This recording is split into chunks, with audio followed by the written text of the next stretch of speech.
lucky for you, we're doing another special bonus pod. We're talking about the USA. We're talking about Netherlands and Sweden. We're talking about a little bit of Germany, Ivory Coast, Turkey failing miserably, Brazil. Somehow all of this is going to happen in 20 minutes. Tune in.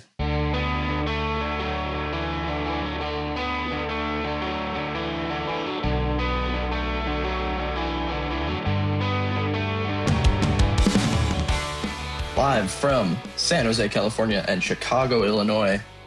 It is the Any Given Thursday podcast. I just found some Dutch people on the north side of Chicago to watch the game with. Chuffed with the 5-1 victory, although I think somehow only the Dutch could have like huge flaws exposed in a beat-down victory of another good European side, but I'll get to that momentarily. But we're just here to cover our bases on a couple of things here. So much has happened so quickly at this tournament that all the stuff we talked about Wednesday night, posted Thursday morning, no longer feels relevant. So let's get to it. Let's first talk about some host stuff. Two of the hosts already through the knockout rounds. Canada well on their way as well. Canada beat the living hell out of just a disgraceful Qatar the other day on Thursday. 6-0. Poor Koemen had his legs snapped in two. Really unfortunate for what looked to be maybe a bit of a breakout tournament for the kid. Who already had a great season at Sassuolo. Unfortunate for them, but they look like they're in good position to go through, and they just need a draw, I think, to top their group next week. Now that they have that goal difference playing Switzerland. Mexico was the first team to qualify for the knockouts. They took down a pretty mixed South Korean side. A little disappointing after what we saw in the first game against Czechia. It took a little too long to get going. Then we're probably unlucky to lose given the quality of goal that was conceded. Goalkeeper just straight up dropping the ball on his own player. Mexico hasn't really looked that dangerous in attacking situations, but they have the country behind them. They have a pretty resolute defensive unit when needed. But I do worry about their quality. And then finally, the United States qualified, beating Australia 2-0. Another stupendous first half for the boys. Pepe filling in for the missing Pulisic. Didn't matter. Aussies really invited it on in the first half and sort of self-sabotaged by taking their two most dangerous attackers off from their first game, which was a win over Türkiye. It was roundly panned, of course, by the Aussie media, et cetera, et cetera. The second half was not such a great showing compared to the other three halves the U.S. played, but I think my opinion on that, they'll have to learn to suffer to get through a knockout tournament anyway, so it's probably good practice. So, David, we've just seen our three hosts all get wins in like a 24-hour period. Who looks the best and why? Go for it. All right. I think it's pretty hard to argue for anybody outside the U.S. in terms of the three host countries and who has looked the best. I mean, the first performance against Paraguay was exceptional. The first half against Australia, as you kind of mentioned, just really, really strong performance, really all-around performance, I think, from the U.S. Their defensive work has been A+. They've controlled the midfield against both teams they've played. The attack looks clinical and creative, which is what you really need in the World Cup. They definitely did struggle in the second half once Australia brought Irakunde and Volpato on, who both I thought were really excellent in this game, just not able to find a goal. Irankunda, not Kunde. Sorry. Irankunda.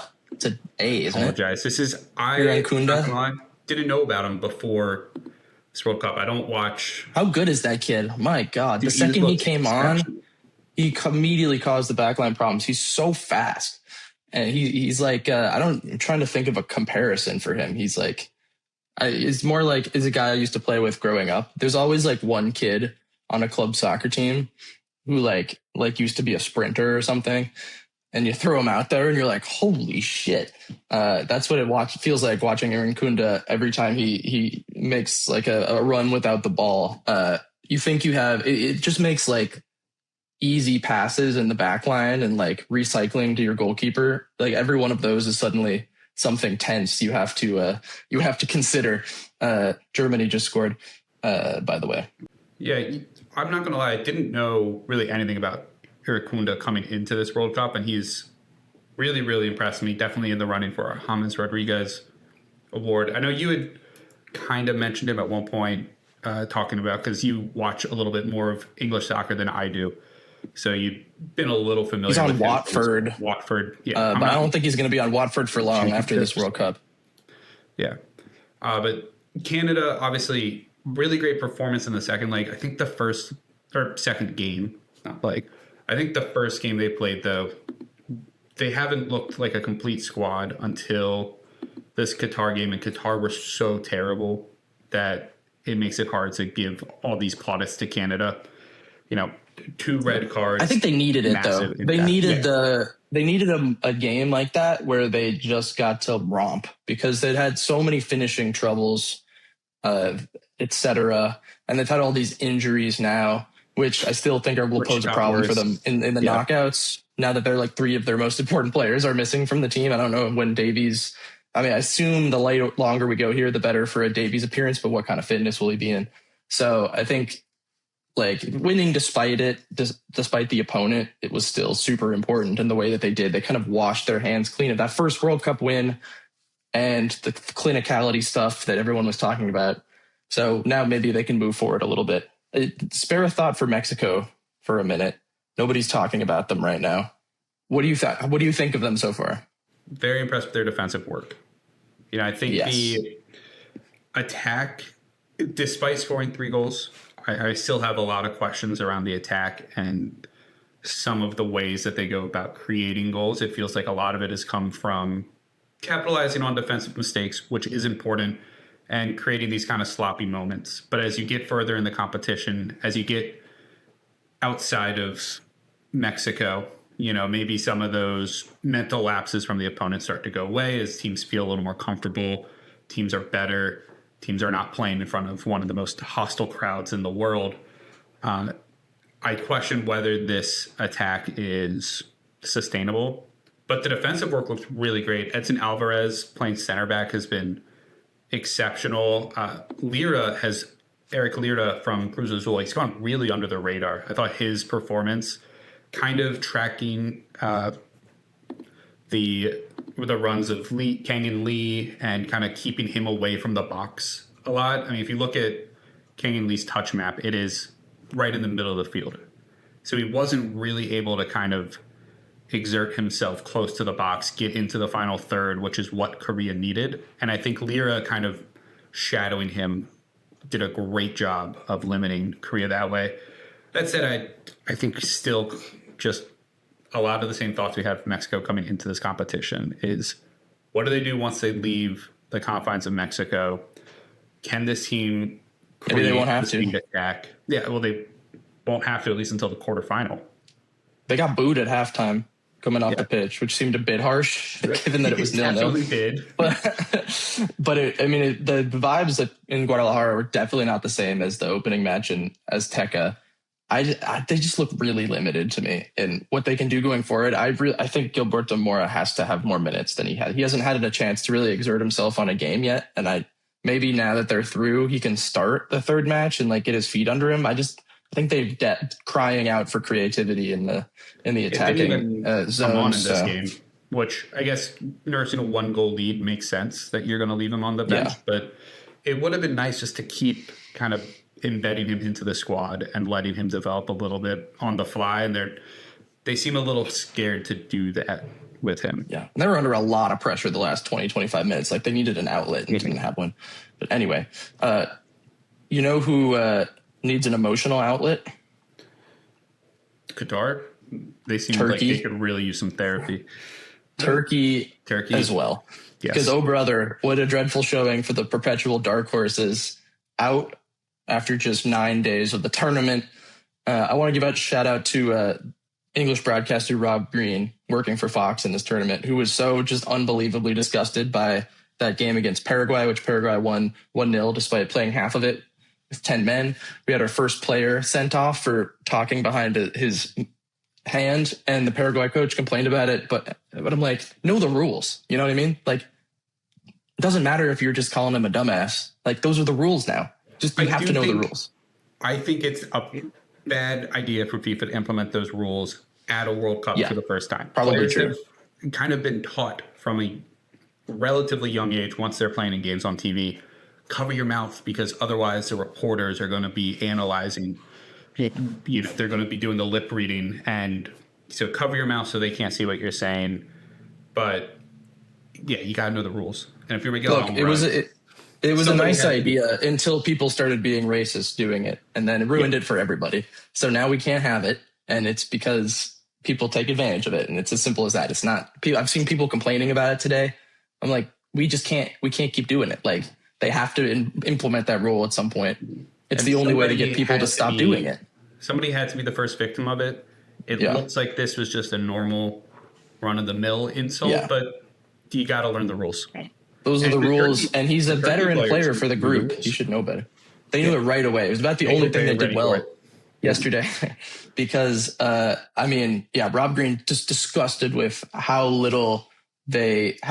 few options they seemed to have once they got into the attacking third. They had essentially no other avenues into the box other than, they'd sort of dry up passing it around slowly with Paraguay in deep, whether that was with 11 or 10 behind the ball. And then after a bunch of recycling, someone would rip a shot from 30 yards and we go 20 yards over the bar. They have a lot of players on their team who you would like from distance, to be fair. Like 3 or 4 guys, you're like, I actually would love to see him get into some space to rip a shot. The problem is it was sort of a panic, out of ideas, exhausted from ideas sort of situation more than it was an advantageous shooting position.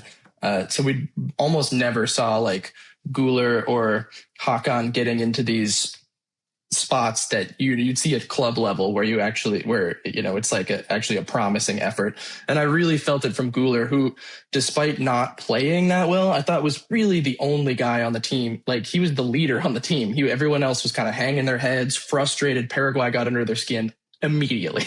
Like, they dragged him into the Koemen Bowl mud, which is exactly where they want to be. And Turkey had no answers for it. And it was an incredibly immature performance, both tactically and emotionally. And I don't know what else to say other than that. They're badly coached and badly managed by the players on the field. They have veteran guys. Like, what are they doing out there? Why is Guler the one who's like patting everybody on the back when they're frustrated and telling him to push on? He's the child on the team, Yeah, I thought that was pretty damning. The big important interview at the end of the game talking about how they're going to respond to this. It shouldn't fall on their game plan fell into the feet of 2 21-year-olds, Yildiz and Guler. Like, this should have been Hakan's chance to kind of take the game by the scruff, lead the team. He's kind of shown that that's just not who he is at this point, and he's more of a KD sort of leader. It's more of a Kevin Durant. Exactly. But I thought Yildiz was like their only real effective creative option. And if they had a striker who could have pounced on some of, the saves that he forced, some of the balls he put into the box, maybe Turkey had something here. But Aktürkoğlu and Deniz Gül just are not the quality of striker that Turkey need right now. And then Guler is just, I agree with you. I liked mentally what he was showing, especially in the second half. But he had a poor tournament. He has not performed to expectations, which happens for young players. I think he was just pushing, right? Yeah. I'm not going to throw I think he was pushing too hard. I think he felt the way it was going and just was so desperate for like an individual moment to break them out of it that he was overexerting. And it felt kind of late stage Ronaldo-y, when not quite in this era, but when he was still on the wing, like at United, trying to force things on not a very good team. Anyway, before we wrap things up on terrible Türkiye, Türkiye the Terrible. I guess I was right calling them a fraud on our one-word video, which you should check out if you haven't. You want to talk about the coach for a second because he's Italian and you don't like him? I've been out on Montella since 2015, so I'm not sure how he keeps getting these jobs. He had like a good year and a half at Fiorentina when they were much more talented than they are now, and he's ridden that for the rest of his career. It's been about a decade straight of underperforming, and I do not understand how a country the size of Turkey was willing to offer him a job. He doesn't make any any adjustments in game. You saw what Türkiye were doing. They never tried anything different. His substitutions were just like for like when the team was clearly crying out to try to do something different. And he did the same thing in the first game. They were undisciplined in both games. A lot of bad fouls, getting drawn into these little like tussles with countries that are trying to do that to you because they know that you're more talented than them. And it's all coachable issues that could have been fixed that were not fixed in the build-up to this tournament. And I think he's probably the biggest blame point for me for Türkiye, because everything that we're pointing to that they did wrong is something that the coaching staff could have addressed before the tournament started and failed to do so. Rob Green just got increasingly more and more exasperated throughout the game as they changed nothing about the approach. I also wanted to shout out Paraguay for being on the ground for approximately half of that second half when they were down to 10 men and getting away with it. Spectacular South American stuff. I thought Turkey lost the mental game like as soon as they started like getting aggro about Paraguay's shithousing, and you can't fall into that. And we know better than them because we know the deal. Anyway, let's do a couple of minutes on Netherlands, Sweden, which we just watched today and was perhaps the most entertaining game of the tournament so far. Just wide the hell open. 5-1 to the Dutch. It started off wonderfully. The Dutch were up 2-0 through the likes of the brilliant Brian Brobbey, a phrase I never thought I'd say out loud. He started in place of Malen, who was out right. Malen ended up being hooked at halftime for Summerville, who he got stitches in his face in stoppage time in the game. He took a knee to the face, but I think Summerville is a better option than Malen right now. I just don't think Malen's playing that well. I know you don't want to hear that, Mr. Syria, but we'll leave that for another time because we don't have the time. Let's talk more generally, though. After 2-0, Sweden, of course, the damned hydration break ruined the momentum for the Dutch. The Graham Potter switches his team to a back four, and suddenly they look like they have tons of space building up through the Dutch midfield. Well, I guess they essentially eliminated the midfield. They were just like defenders and then like Isak running around, pinging passes. It was super interesting. And I thought Sweden were pretty unlucky not to score in that 20-minute period before half. And then they lost the game at the start of the second where they conceded 2 more, and that was kind of it. But I thought quite a bold move from Potter. I knew they were desperate to get back into the game, but now that they've conceded 5, they've shipped away the goal difference they earned against Tunisia and now have a lot less room to maneuver in that Japan game, a really good Japan, who are frankly more experienced and better than them at tournaments at this point. So I have mixed feelings about what Potter just did because, I mean, it was great fun to watch the Dutch romp going down the other end and find different ways to score goals after was a pretty disappointing performance against Japan overall. But I don't know. Certainly made for a great watch. And Sweden sure do have attacking talent. My goodness. Do they do some fun stuff when they go forward? Yeah, they were played through so easily, though. And I push back a little bit on your Malen thing in that I think Malen, even when he wasn't playing well, his positioning opened up a lot of space for Dumfries to play really, really well in the first half. And I think now the Netherlands have 2 very different options that both work well with that right wing choice if you start Brobbey up top. I think you have to start Brobbey. He's the number 9. Yeah. It's official. Yeah. I think you should be starting Brobbey. He caused him so many problems. The physicality that he just bullied Hein back there the entire game. And Hein's a very strong player. Brobbey is like tiny, but he has this low center of gravity. He's a very bowling ball type of guy, you know. But what we haven't always seen from him is like composure and technique on the ball in key moments. And he was timing his runs to perfection. The first goal where he does a full striker portfolio. He holds up play with his back. He has Hein on his back. Then he traps beautifully, one touch, sends it out to the wing, and then gets on the end of the cut back in front of the face of goal to finish. So it was physicality, technique, off ball movement, all tenets of good striker play all in one. I could not believe what I was watching. He lunges in perfect position for the second goal. Those were the balls the Dutch were playing in the first half against Japan when Malen was in the 9, that Malen wasn't completing those runs because it's not really his thing. He wasn't comfortable in that position, really, I felt.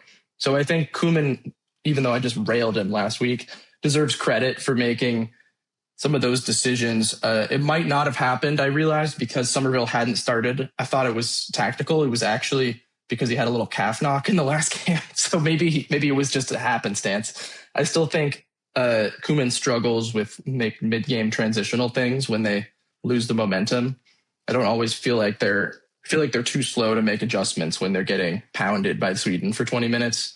And so I still have mixed feelings about them as an actual contender in this tournament, but the attacking prowess eased some of my concerns. But I hope Sweden don't go out in the group stage because they're so much fun to watch. Partially because their defense sucks, I think.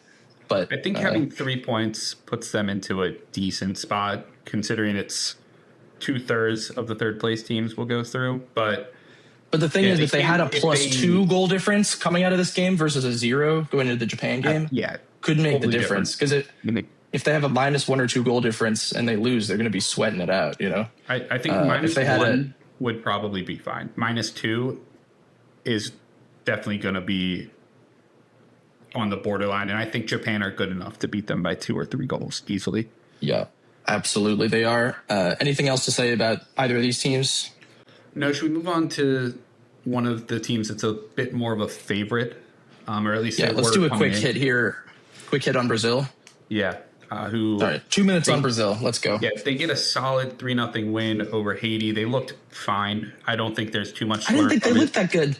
Really, I thought they just looked like they were taking care of business and not. Haiti had a 15-minute period where they kind of got too stretched out. I think they were fine. I just don't think there's a lot to take away from them in their performance against Haiti. I think they could have twisted the knife a little more. There are, I think, 2 things I do take away, though, is one, the midfield still gets played through way too easily given the opponent, right? Haiti were able to create some opportunities, able to get them on the counter a few times. Brazil have a good back line. They have a great keeper, so they were able to recover. But, man, Casemiro and Guimarães not looking like a great partnership, even though Paqueta was much better in this game. Secondly, more importantly, is the Rafinha injury. He was down a little before the half, and his World Cup is over. It'll likely be... And they brought Ryan on for him. I was a little surprised by that. I thought it'd be Martinelli first, but... Yeah. I didn't mind once they had the pairing of Ryan, Martinelli, and Endrick out there. I didn't mind that as a different look for them in the front three. I mean, no Rafinha though sucks. They've been so heavily reliant on those in those first 3 halves of him and Vinicius. Paqueta had a better game going forward, I thought, and he helped create some of the goals, as did Guimarães. But I completely agree. Defensively and in transition, I just don't know how they stack up against proper teams. Morocco ended up kind of taking the foot off the brake a little bit, but kind of in both of their games, but in the second half particularly. And I just thought overall they looked like a more complete team than them. And that's kind of a scary thought for a very good Morocco team, but they're Brazil. We've been talking about Brazil like this for weeks now. And this did not fill me with any confidence. It's Haiti. Haiti looked, as a minnow, Haiti looked pretty capable, frankly.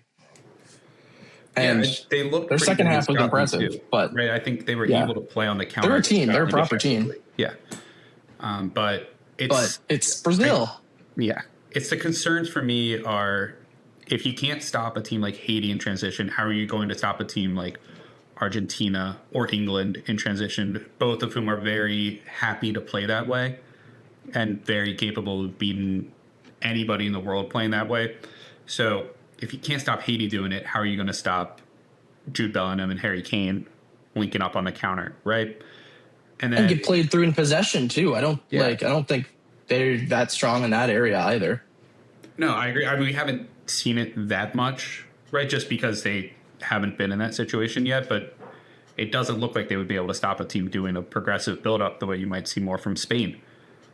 So once they start playing the U.S. of America, even then, the U.S. could beat Brazil right now. Isn't that crazy? The U.S. may be only slight underdogs in a game against Brazil, which is an absurd thing to be saying. But I think that's where we are now. Attacking wise, Vinicius seems like a lot of it's just kind of going to be placed on his feet with Rafinha out, and that, if you can kind of shuttle him out of the game, I think you could probably stop this Brazil attack. But Rayan is an exciting young player. We'll see if he's able to make that step up. Finally, we'll close with Germany beating Ivory Coast 2-1, which we've been watching during the recording of this podcast. Late stoppage time winner. Undav is the hero again. I'm starting to wonder if he should start for this team because he just provides a different look. I mean, maybe coming off the bench is what you need. And I don't feel like Havertz has been playing badly by any means, but maybe it's even a situation. I don't know if he could play on the right, but my biggest thing with Germany is Sane. Like, Sane sucks. He can't be out there as the starter. He does the same thing over and over. He doesn't help enough in the back. Like, Diomande was absolutely killing Kimmich in the first half, which why would he not be? He had to beg Sane to come back and help on that German right side. And I think despite Germany coming back to get this win here, this will qualify him for the knockouts.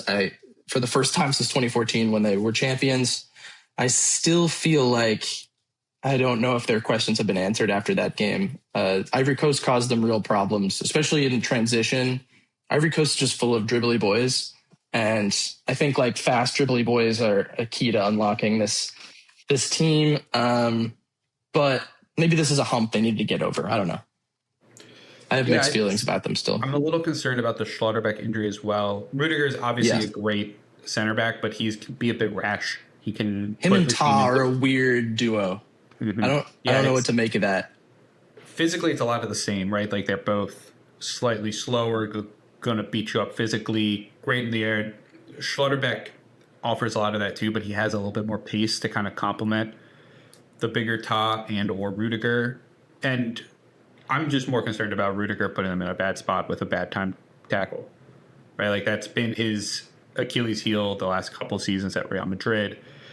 And if the team is going to get played through in the midfield by these guys who have the pace and the dribbling ability to draw fouls, that's going to put a lot of pressure on a player like Rudiger to step up and make those tackles, which he's shown he's not always going to do so on the right side of the law.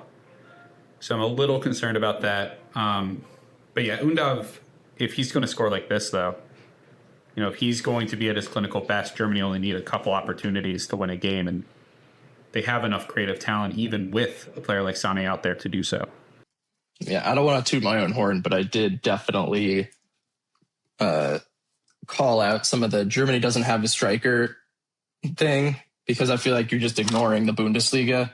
Where Undav has been excellent, and even they haven't even pulled the Voltemata lever, but I guarantee you at some point in this tournament, they're going to be down 2 goals in the knockouts. Voltemata's tall ass is going to be out there in the box trying to win headers, because that's the Weghorst. That's what we call it. The Wout. I just think, Nagelsmann's pumped in his very, very large t-shirt, which is his favorite fashion item these days. Covering up those big nips. That's going to do it for the podcast. What an end. Anyway, cheers to Maurizio Pochettino. Cheers to Ronald Koemen, I guess. Nagelsmann's large nipples. His very large t-shirt. Yeah, he could do a little cardio right now. I'm no one to judge. Mine got my flappy love handles too, but yeah, I wear reasonable sized t-shirts because I'm not 17 years old. All right, see you next time.